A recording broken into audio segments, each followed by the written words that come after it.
where news comes first. This is WECT News at midday, streaming live on WECT.com and the WECT News app. Well, good afternoon. Thanks for joining us. I'm Bob Bonner. Kim Ratcliffe has the afternoon off, and for the second time in as many weeks, gunfire rang out across the college campus this morning. This afternoon now, another student dead, 3 more injured. All of this coming after a shooting just off the campus of Northern Arizona University. Now, we've learned this afternoon the shooter was 18-year-old Stephen Jones. The freshman pulling out a gun after an argument, shooting and killing 1 student while injuring 3 others. When police arrived, he gave up the weapon and surrendered without incident. 2 separate student groups got into a confrontation. The confrontation turned physical, and one of our students, Stephen Jones, 18 years old, produced a handgun, and he shot 4 of our other students. We are sensitive to the tragedy, and we are asking the faculty to be sensitive to the needs of our students and their families. This is not going to be a normal day at NAU. Our hearts are heavy. Now, the 3 wounded students were taken to a nearby hospital. Still no word on their condition. Officials are still waiting to release the name of the deceased student to notify next of kin.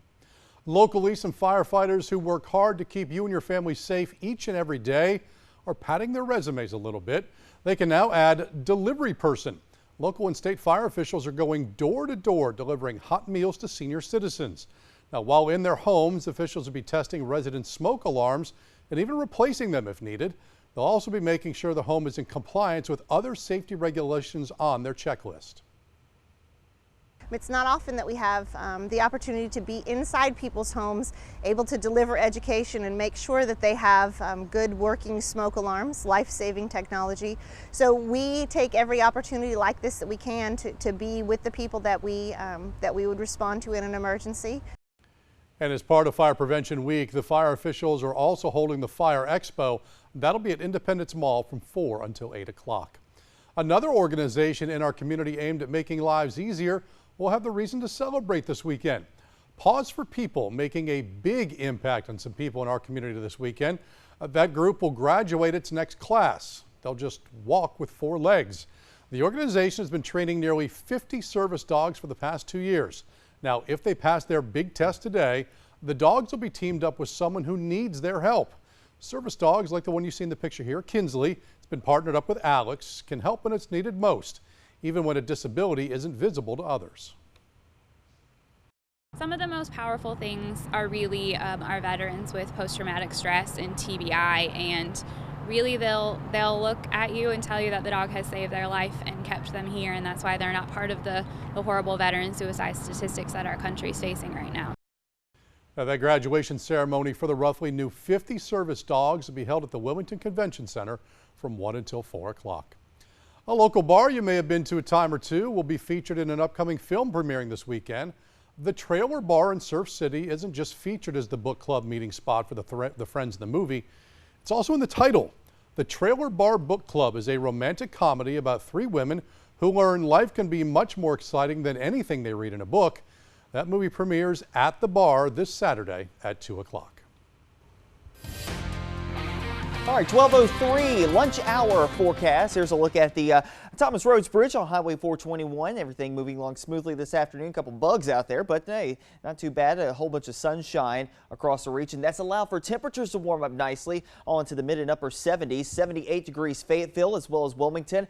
79 Jacksonville, 78 the current number at North Myrtle Beach. As we zoom things out, look at the satellite and radar. You've noticed those high clouds streaming through the skies, but no major issues. The closest showers to us is still back along the mountains this afternoon.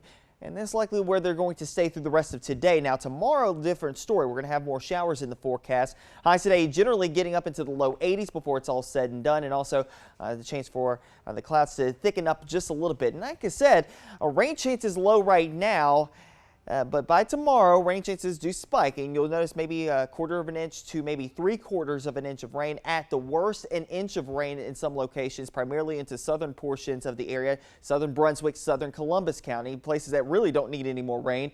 And then as we head towards Sunday, as that area of low pressure kind of works its way off the coastline, we could still pick up maybe a tenth of an inch of rain. But overall, not too bad of a forecast in the whole. When we look at the 7-day forecast coming up here in just a couple of minutes, again, your forecast even going into tonight for Friday night football looking good. Temperatures dipping back into the low 70s. And the clouds starting to thicken up a little bit by the time we head towards 11 o'clock tonight. The rain showers should hold off until tomorrow morning. We'll detail that with our hour-by-hour forecast in just a couple of minutes. Bob? Discovering the wrong drug was used in an execution earlier this year, Oklahoma has now suspended all upcoming executions. The governor said authorities mistakenly used the drug potassium acetate instead of the approved potassium chloride in the execution of a convicted murderer, Charles Warren. This was back in January. Now, the mistake was discovered last month when the execution of Richard Glossip was halted after correction officers discovered how they had the wrong drug on the site. Oklahoma's Attorney General now saying he is conducting an investigation into the mishap. 12:05 right now. Quick check your stocks at lunch hour. The NASDAQ, the Dow, the S&P, all up at noon.